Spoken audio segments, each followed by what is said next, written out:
for you. Oh, thank you, Andrew. Distinguished audience, ladies and gentlemen. Firstly, I'd like to thank Marine Money for having me again and giving me the great pleasure and honor to interview a good friend of mine and a great leader of ship owning, Mr. Kenneth Koo. As briefly mentioned by Andrew already, Kenneth is the good chairman and CEO of Chong, more commonly known to us as TCC, which is a company founded by his grandfather, the late Mr. C.S. Koo, 103 years ago in Shanghai. Kenneth joined TCC in 1983 and took over the reins from his late father, Mr. K.H. Koo, in 2005.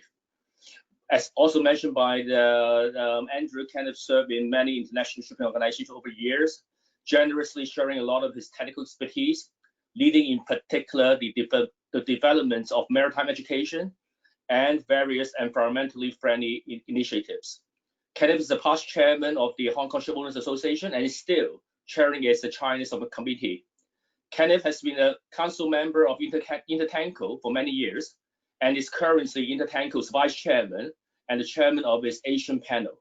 Well, the list goes on, but I would just stop here so that we can start hearing from Kenneth. And Kenneth, thanks for being here today and agreeing to be interviewed by me. Kenneth, our topic here today is what is a ship owner's role in today's shipping industry?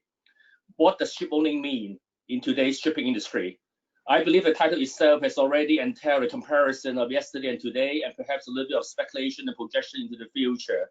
So maybe first, speaking of yesterday, we know there is a lot of shipping in your blood, but can you let us know how you got into shipping in the first place? Thank you, Kenneth.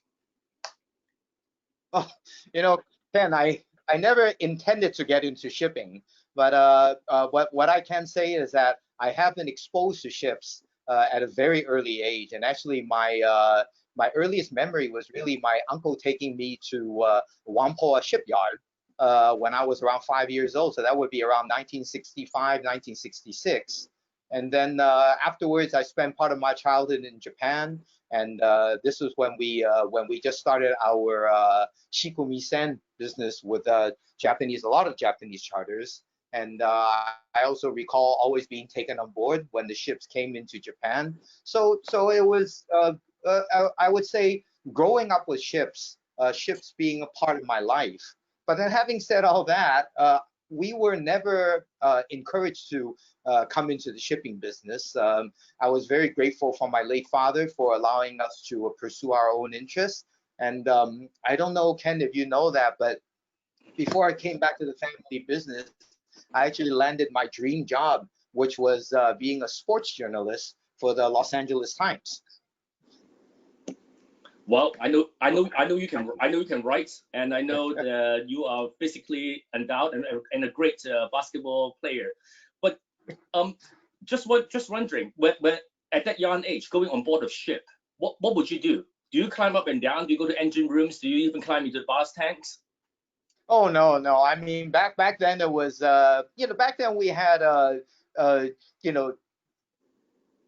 mean, in those days, I certainly hope it's still true today in the industry at large. Long-term relationships played a huge part in the success of a ship owner's business. And it was at such a tender age, it was really going on board with my father and my uncle when we would actually throw host parties on board for our charters, for the receivers, agents, so on and so forth. So it was really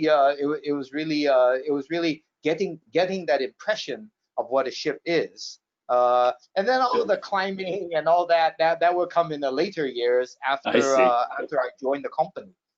Okay, that's great. Actually, speaking of your family, I've learned a lot from your late father, KH. And as a matter of fact, actually, I started shipping 30 years ago, precisely in September 1990. And I can fondly remember, actually, my apologies, my second project ever is related to the Koo family, but it is for your cousin and your uncle KM, your cousin David, the Ballister Steamship. And by the way, your nephew, Wellington, is now the vice chairman, of the Hong Kong Shipowners Association already, right? There's so much in your blood. Oh, and by the way, your uncle KW, whom I think you adore, is known as one of the best engineer ever in the in the shipping industry in Hong Kong. There is so much passion, there is so much expertise, right? How is that being cultivated, right? It cannot be by accident, right? Yeah, I've always said and really believed in one thing, and then I really thank my late uncle for instilling this within me. I think a lot of this passion came from inspiration. How he inspired me to take an interest in ships, how he inspired me to really understand what owning a ship is all about. Now, I have often been described over the recent maybe 10 years or so as saying, Kenneth is very different from other ship owners today because he's so passionate. I would actually be quite worried if I'm being described as such, because I've always thought that true owning or true ownership of a ship comes through passion. Passion derives from inspiration, and then the outcome of passion really is a commitment, and the commitment then, of course, is what owning a ship is all about. Being accountable, treating a ship. My last generation, I've been very, very lucky to have learned at the foot of a lot of shipping luminaries whom are no longer with us today. I think it's all, the passion they put into the business back then included, for those in the audience who may not be old enough to remember, that passion included signing personal guarantees for loans. Basically telling the bank, telling the banker, telling the financier, I am not going anywhere. Back in those days, filing for Chapter 11 was not an option. I mean, if a company was to land in trouble and had to go through any kind of a restructuring, I mean, it had to be extremely, and I would highlight this in bold print, has to be extremely compelling reasons for something like that. And the fact that owners back then, no matter what size they were, they all signed personal guarantees. In retrospect, you could say, oh, how can anybody do that? But really, I tip my hat to them. This was their business. This is something that they were committed to, and you can really see that, that all comes from the passion. And I would really hope that today we see the industry will still be witness to this level of passion when it comes to ship owning. Well, I mean, there is no lack of passion. You for sure. And I got the message. And next time when I do a project with you, I'll ask for your personal guarantee, which I haven't done, But for me, anyways. Well, but okay. You probably get into another interesting topic. Talking about commitment. Is it let's just say for the ship management, in-house or seconding part of it out of your company, right? It has been a big debate, and sometimes it's linked to the a commitment. Is it really a commitment topic, or is it an economy of scale, or is it like a hybrid model? I know you go the full Monty, right? You do everything in-house, right? But can you share with us? Let's dig into something a bit more controversial, yeah? Yeah, well, I mean, really nothing controversial. I mean, Kenneth, I always my own view as far as this is concerned is a ship owner is an owner because of a duty to transport cargo from A to B in an efficient, reliable, environmentally friendly manner. Whether the ship is managed by the owner in-house or managed by a third-party professional manager, that duty with the owner should always be there. And I say that because I think new players in the industry, I think something to always be mindful of is that, number one, you come into an industry that used to be only high risk. Today, especially with the advent of OPA 90, and this is 30 years ago, you're talking about high risk, unlimited liability industry. The ship can be contracted out to a professional manager, but God forbid something happens, especially if you're talking about a spill, you're talking about a loss of life, so on and so forth. That liability does not sit with the ship owners. I'm sorry, that liability does not sit with the ship managers. It comes back to haunt the owners. So I think it's so important because of that there are owners like ourselves. We have been managing in-house now for 4 generations. With my children having joined the business. There are owners that choose to contract out management to a professional third party, which is great because you have all the major ISMA members out there today. So experienced, so committed. Vast resources. At the principal's disposal. But the important thing here, as I mentioned, Kenneth, not so much how controversial or not it is. The important thing here is that the ship manager and the ship owner should always be playing a collaborative role, understanding each other's vision, understanding each other's expectations, and then allowing the manager to carry out their management duties, but always in concert together, sharing achievements, sharing pains. That would be what I call the proper way of doing things. Ship managers do not have it easy. I think that is something that I think for myself, having again, been privileged to have known generations of ship managers.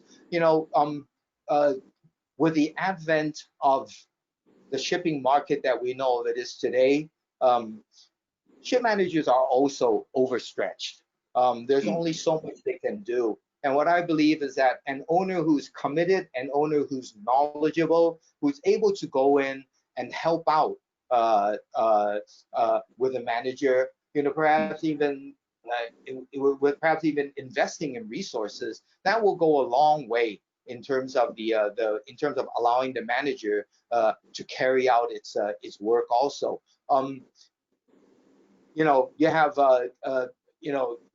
To conclude, I think it's important that whomever comes into the business as a new player, it's very important to remember that contracting your ship out to a third-party manager does not mean out of sight, out of mind. The ISM came in with the most noble intentions of raising the bar for ship management, standardizing ship management. But this is something I said back in 1994, 1995, when this was about to be rolled out. I've always said that it's good, but make sure that ISM does not become a loophole. So in the sense that I don't know the bow from the stern of the ship, never mind, I just give it to a ship manager. It should not be working that way, but I'm sorry, but my personal concern is that I'm seeing so many examples of that. As I mentioned, being a ship owner, there is that primary duty to ensure cargo is being transported in a safe, efficient, reliable, and environmentally friendly manner. Even though the ship may be contracted out, it should still be the burden of the owner to ensure this is being done. Well, that's a very, very clear message, Kenneth. So whatever the model that say the owning model that is, right? The important part is that you, the principal, is the owner, and you take ownership and responsibilities of all the issues, right? So if you are not prepared, to learn all this, right, then this might not be the right business, right? I think the message is quite clear, and there's a lot of liabilities, right? Speaking of which, right, you are an owner consistently maintaining, the dry bulk, and the tankers, almost on a 50-50 basis, right? And obviously on tanker side, you do BLs and Aframaxes. On the dry side, you do Capes and the Panamaxes. All all popular types, and they are really, really the necessity, in the industry, right? So maybe let's slowly getting into your investment or ownership philosophies, right? I mean, how do you strike that balance of dry and wet? I mean, is that deliberate, or what's the philosophy there? Well, in a way, this is basically the legacy of the business. We have been involved in tankers since the wow, I would say since the mid 1960s, and I still remember back then our two big charters back then was Mobil and Exxon, and so we have been building and chartering handy-size product carriers to them. The bulker side came as a result of the Shipfinance, and and then kind of fast forwarding to today, it's basically the same thing. I mean, we basically we will build to the requirements of our business partners, our customers, and then through that process, over all these decades, what we found was that we have found ourselves owning a fleet that is roughly half bulkers and half tankers. Of course, there's the good part in that, because we are always able to enjoy the fruits of one sector, and at the same time, we're able to that the good sector is always there to prop up the sector that does need propping up because of a bad freight market or what have you. Yeah. So I mean, it's really because of that. It's a you can, for lack of a better word, kind of, it's basically what I call it. It's a legacy model. Well, it's a legacy model, but it's also quite demanding. I'm just speaking of your ship management side, right? I mean, you basically have got the expertise on both sides, right? And maybe a follow-up question. Now is this the investment model that you think that helps your company, succeed, in all these years? I would probably say no to that answer, Kenneth, because I really look at investing in the ownership of a company rather than to say I'm investing into a particular type of ship. So basically, I want to reword this. I would say it's not so much an investment strategy, but it's really an ownership strategy. What we do invest into are things like our core values, our long-term relationships, the human capital, and all that. But then, nowadays, I think in terms of if one wants to talk about, is it better to invest into dry bulk, or is it better to invest into tankers? We have, and something I've always mentioned this in the past, and there has been, I realize that there may be more disagreements than agreements on what I'm about to say, but I've always thought that the dry bulk boom that we went through in the mid 2000s, it actually, in many ways, it may have resulted in some short-term gains and euphoria. But in the long term, what basically happened was it really commoditized our market. A lot of practices were institutionalized, and then again, because of ISM, because of QEs and all that, ships became just a commodity to invest into. So what you see today is basically, despite the lull we are seeing now in the new building order book, one normal I've always talked about that we will be in for the foreseeable future is basically over tonnage. And so if you're talking about, should we invest into dry bulk, or should we invest into tankers? Kenneth, my advice there, I would invest into real estate. Wow. And the reason why I'm saying that is, you pay $60–100 million for a steel hull that is going to last you maybe about 20 years max.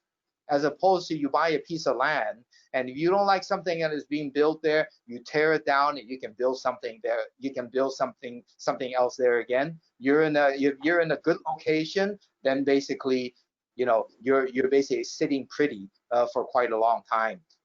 With ships, it's a completely different story. Believe me, as I mentioned, number one, tankers and bulkers are two very generic types of ships. The other thing is a lot of investors do not look beyond the ownership. So in other words, what I'm trying to say is, no, the only time you are in physical contact with the ship is not just during a naming ceremony. Thereafter, after the ship is delivered, there will be mountains and mountains of expenses that you will still have to reimburse to the ship manager. Compliance, on the compliance side, everyone knows now, what we're doing. If you want, everything from ballast water treatment systems, if you want to circumvent the 2020 global sulfur cap, then you put in your exhaust gas scrubbers. You have the SCRs right now, the selective catalytic reducers for NOx reduction, and then you're going to come to the 2030 CO2 reduction. People are shelling out money now to pay for dual fuel engines and all that. You're going to have training, human capital investments that you're going to have to look out for. There will always be so much compliance that in the past, compliance meant more and more forms to fill. Today, compliance means reaching for your wallet and shelling out more and more money. And so that's why I was saying,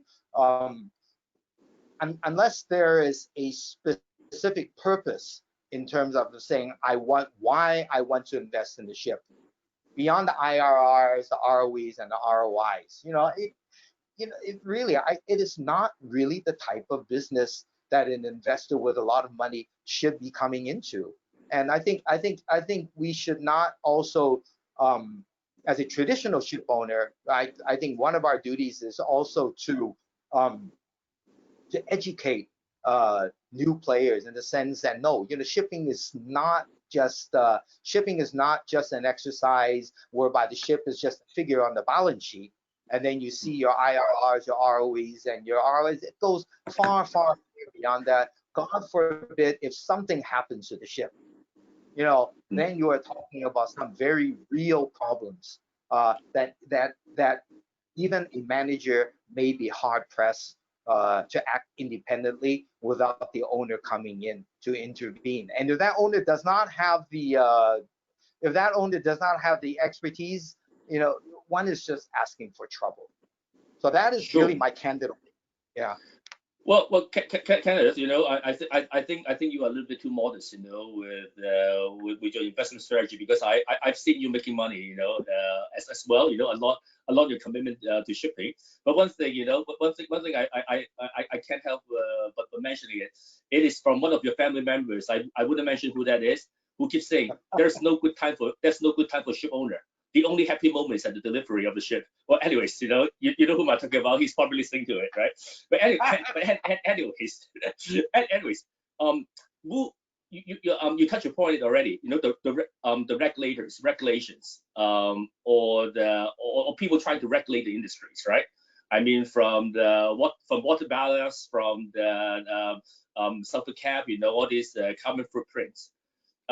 Too many, or are they right, or should they be the more coherent, consolidated? I mean, what's the view on all this? Is it good for the industry in general?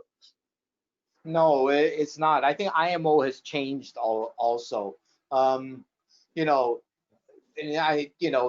Secretary Generals of today, I know they're all trying hard and all that, but I think IMO, to me, over all these years of dealing with them, from the first Secretary General I've ever met in the IMO was Bill O'Neill. Great guy, very hands-on, really knew his stuff and all that.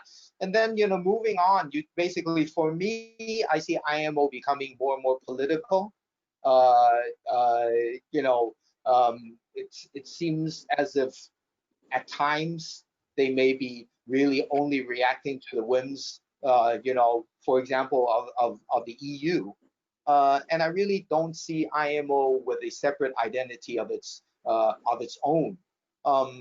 I feel that the reason why I say there's political motivation is that because you know, I mean, they trumpet a lot of initiatives, but then the tangible things that comes out, you know, it really has been quite miserable. You know, what we are seeing more and more is a lot of 11th hour regulations that comes out, and the regulation comes out and it basically says we want to move heaven and earth to achieve that, and then the ship owners ask how are we supposed to do that? IMO basically say, well, that's up to class to enforce, that's up to port state to enforce, and then that's it.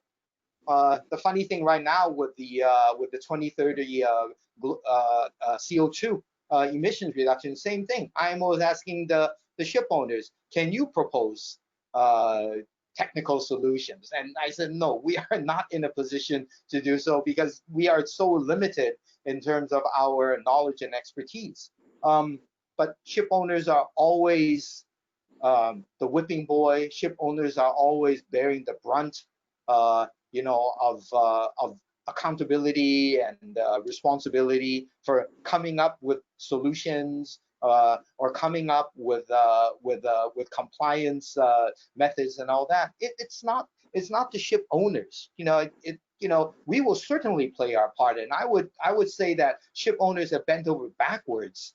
Especially you see all the ship owners associations around the world and what they've been doing. But the focus must be shifted from the ship owners to the shipyards and the engine makers, because all the problems that we are seeing today must be dealt with where the resources are. We don't build our own ships. Shipyards build the ships for us. Engine makers manufactures the prime movers for us.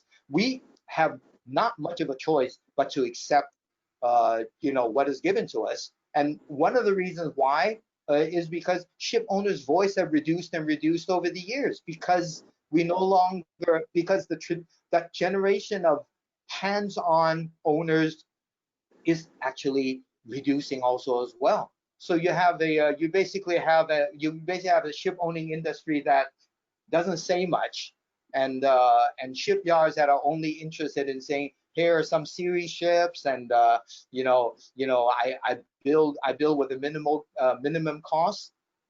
Shipyards have never been up to date in terms of compliance. Any spec you look at, that list you see in terms of compliance and regulations, more often than not, they are already years. They're already many years old. So really, I mean, we do not build the ships. We do not build the engines. You know, that you know, the IMO needs to shift their focus and demand accountability from manufacturers. But then what kind of role? I mean, you play. I mean, you play a very important role in INTERTANKO, right? And our friends, you know, the Sabrina Child, you know, she is very involved with BIMCO, right? I mean, what about this owners organization? Can you play a part, you know, in addressing some of these issues? Yeah, I mean, during my watch in the Hong Kong Shipowners Association, I've done. We reached out obviously to all our regional shipowners association in Asia. There were partnerships that I tried forming. This was an organization that represents Asian classification societies. I recall in 2000 I started an initiative with DND that basically addressed limitations in marine diesel engines performance. So we got the so-called IX Big Three involved. We got a number of owners and managers involved. You know, but the thing is, these efforts needs to be sustained.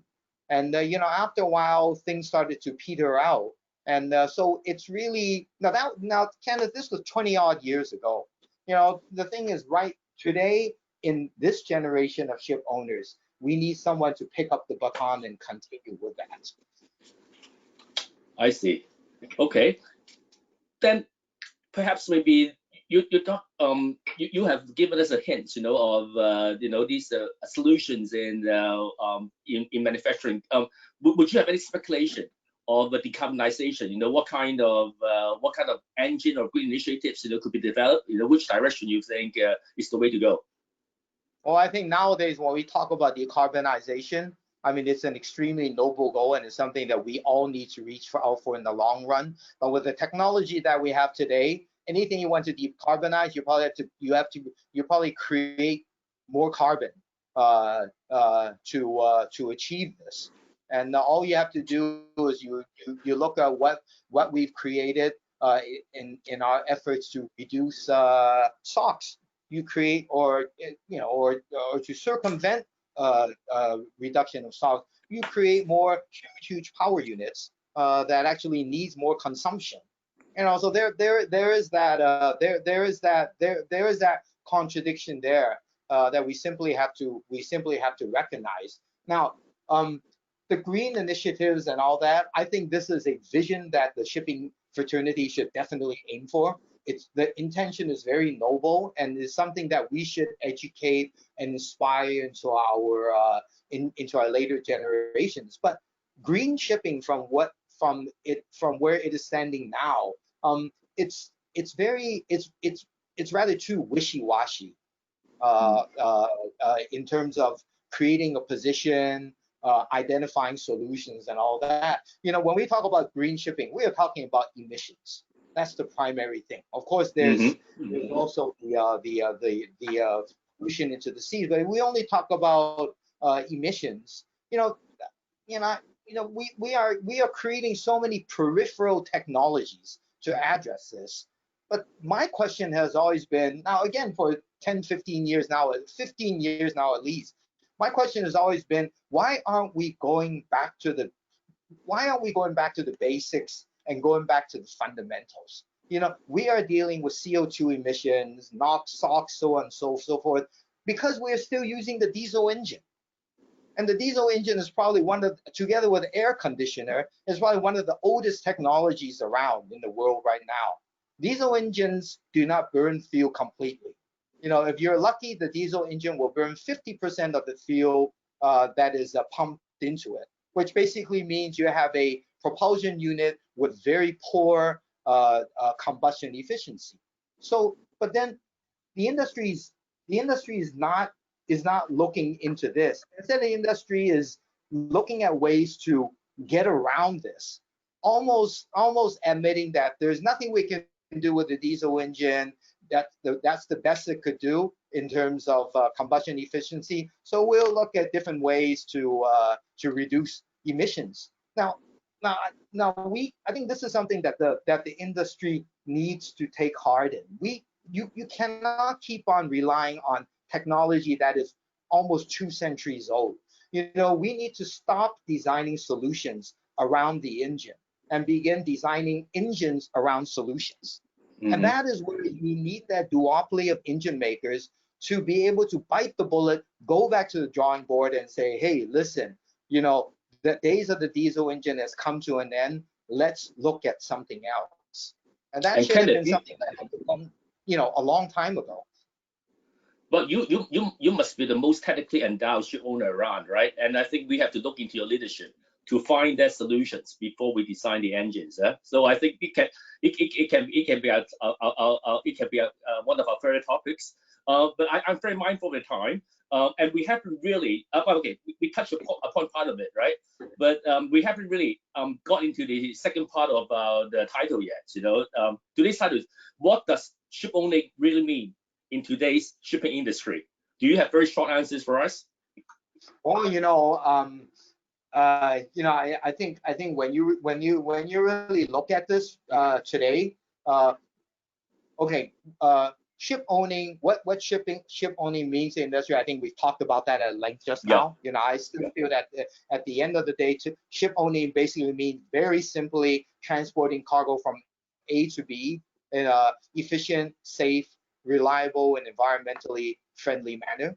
And an owner has that duty, whether he manages the ship himself or he contracts management of the vessel to a third party.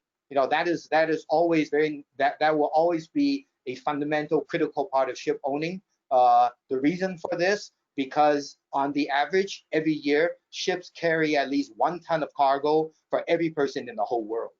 Yep. And yeah, but these cargoes are being carried in very hazardous and oftentimes uncontrollable situations, inclement weather, inclement sea states. We can have all kinds of risks and grounding, collisions, piracy, so many of these things. So nothing has changed. From the first reed boats that the Phoenicians built up until today. That is what a ship owner is all about. What I'm more interested sometimes to listen to is perhaps to try to understand what does the shipping industry or the shipping market, or how does the shipping industry or shipping market look at a ship owner? Because again, things are different today. When during my younger days, when we were in shipping, when I came into shipping was a long-term collaborative type of a endeavor. A charter had a COA to carry. The ship owner was there to help out. Now the market has turned completely today. It's a commoditized market. If you look at the Capesize market, it's not about shipping. It's a financial exercise. It's basically about the spread that a freight trader earns, more so than what the ship is earning. And this is the prevailing mentality, Kenneth. I mean, you even look at this whole thing with using the scrubbers to circumvent, SOx emissions. I mean, the whole thing was nothing but a big investment exercise. People are only trying to make that spread, between high sulfur and low sulfur fuel. So, so does the shipping market? How does the shipping market look at a ship owner? How does the shipping market look at what the ship owner invests into in terms of providing high quality, reliable transportation by sea? I think that is something that is completely changed. Again, I would say especially over the last 10 years or so. Well, but Kenneth, I think you mentioned something extremely interesting, right? 90% of all international trades are seaborne, right? And it's increasing. It's Yes. growing 3.5%, year on year, right? Yes. And you mentioned, some Yes. of your peers, would make the money or would take the money and reinvest to real estates, right? There has to be some new money coming in, right? So Yeah. what kind of I think you touched upon this issue, right? But what kind of advice or what kind of profile of new money that should be or they should be aware of, in coming into this industry, which is ultimately a necessity for human beings. We cannot live without shipping. So and there's going to be new money coming in, right? So any advice, any wise counsel, on that? Well, I mean, I would say if you're going to be investing in ships, why not invest in something shipping related? Technology I think is very important. I think from our own experience in trying to invest into R&D, we found that manufacturers are very, very reluctant to basically to go into it. We are in dire need of committed funds that comes in that will basically say to the industry, I'm willing to invest, but let's sit down together. Oops, oh God, I'm sorry. Hi. I'm sorry. I'm sorry. Can you still hear me? Yeah, we can still hear you. I can hear you. Yeah.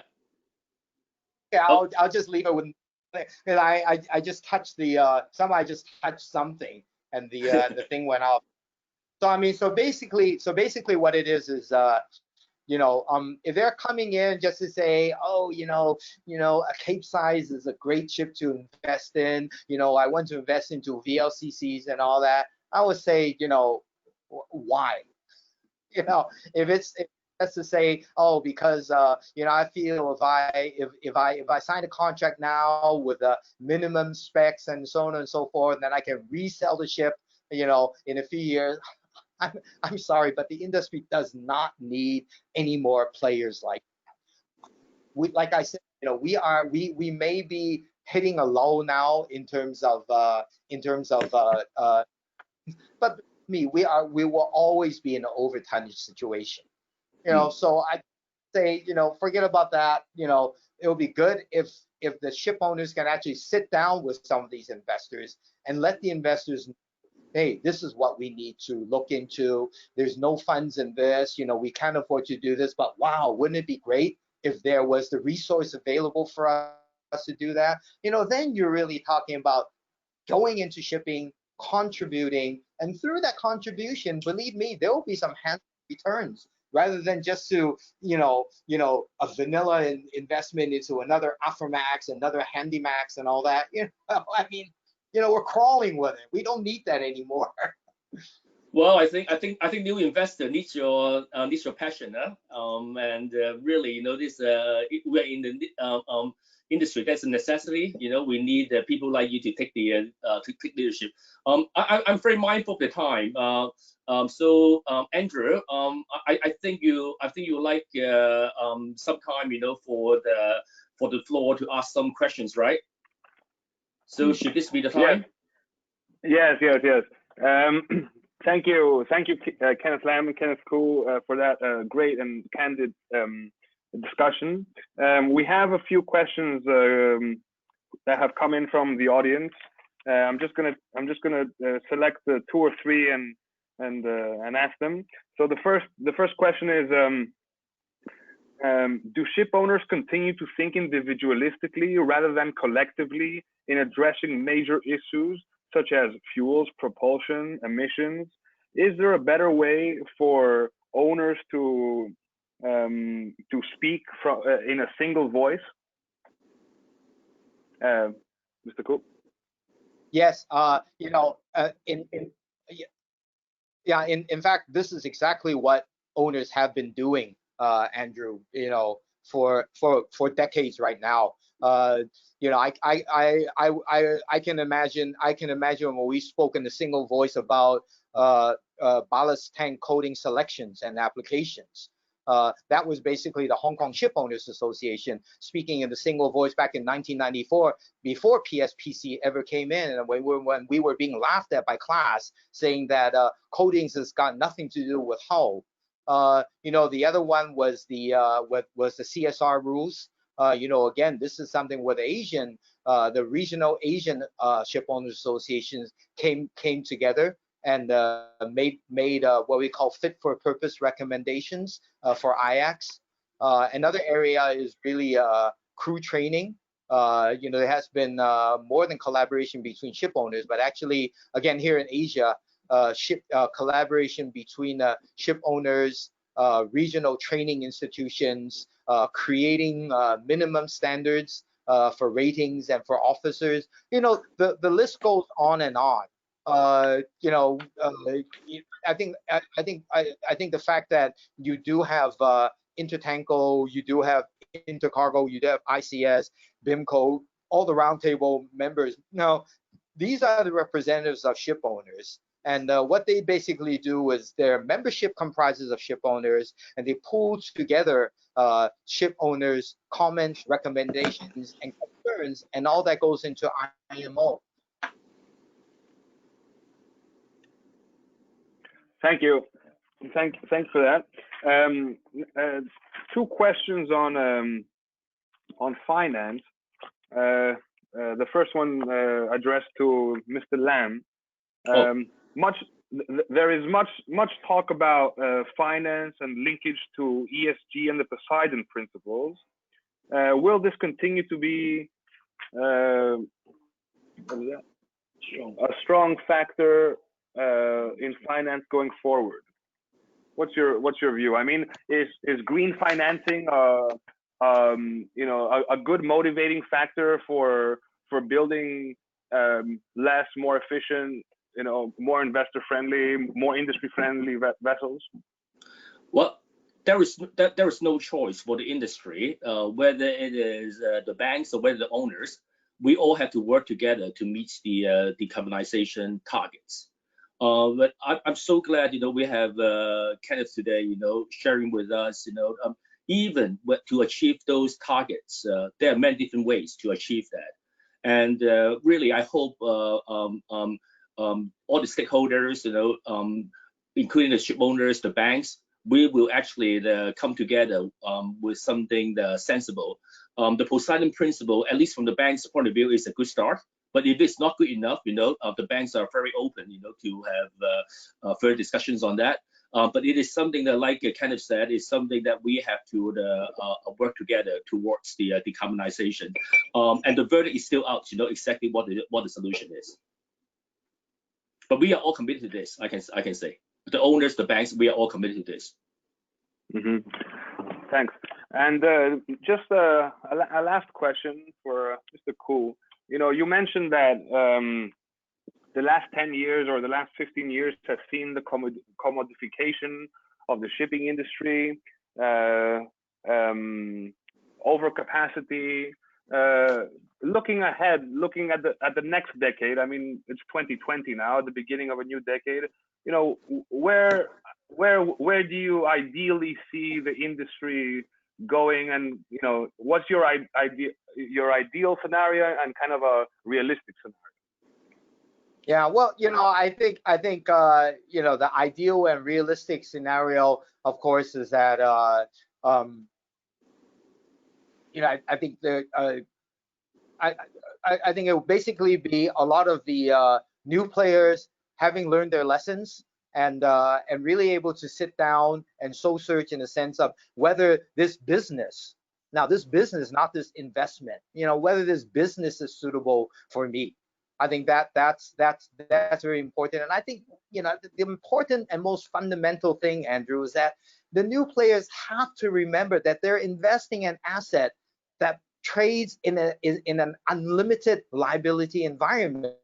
And even if the ship is contracted out for management, the liability will still come home to roost. So hopefully through that we'll be able to see the committed ones staying, and then the ones who feels that this is not my cup of tea, they'll go away, and then we'll start to see some semblance of normalcy in terms of the supply side of shipping. This will also impact, of course, on the shipyard side, because I feel there's still too much building capacity also as well. And then we would need to talk with a lot of the leasing company players right now.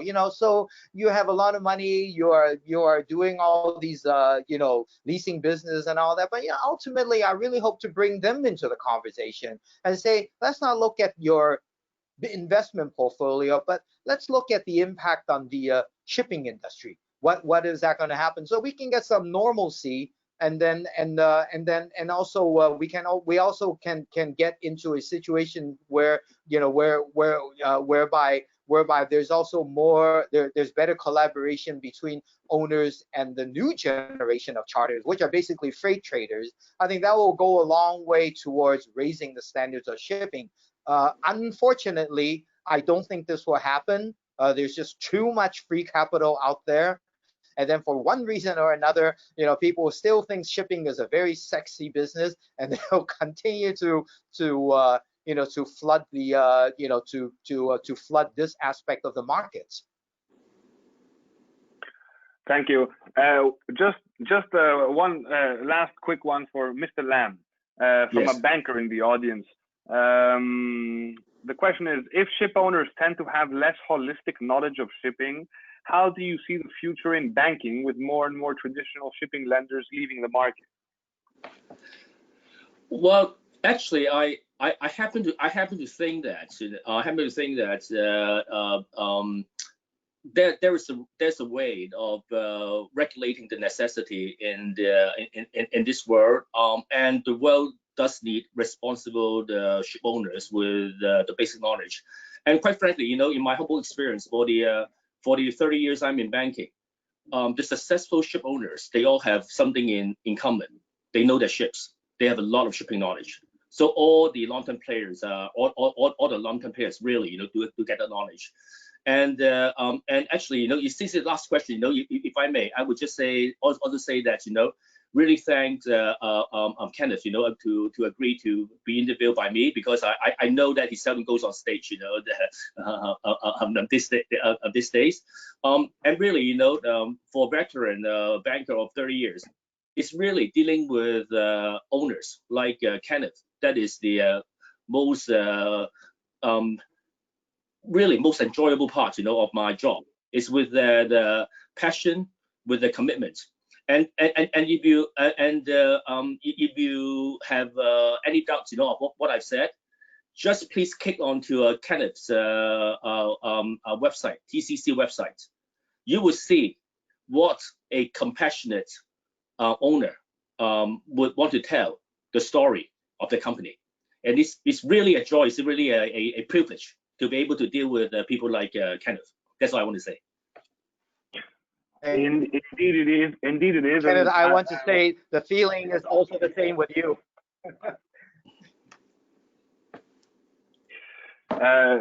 We would also like to thank you, Mr. Koo, for being with us today, and Mr. Lam. Thank you for that truthful and great discussion, great interview. For those of you in the audience listening in, this webinar is being recorded and it will be posted on our website later today or tomorrow. We'll also send a follow-up email tomorrow with some contact details. So if your question wasn't answered today, you can follow up with our speakers tomorrow. Please note that the next and the final session in today's virtual Marine Money Hong Kong conference is going to be live at 5 p.m. Hong Kong time. So please be sure to register for that and to join in. Mr. Lam and Mr. Koo, thank you again. Thank you to our audience for tuning in. This is your host, Andrew Oates from Marine Money, signing out. Thank you very much. Thank you. Andrew. Thank you very much. Thank you. Thank you. All right. Thank you. Thank you.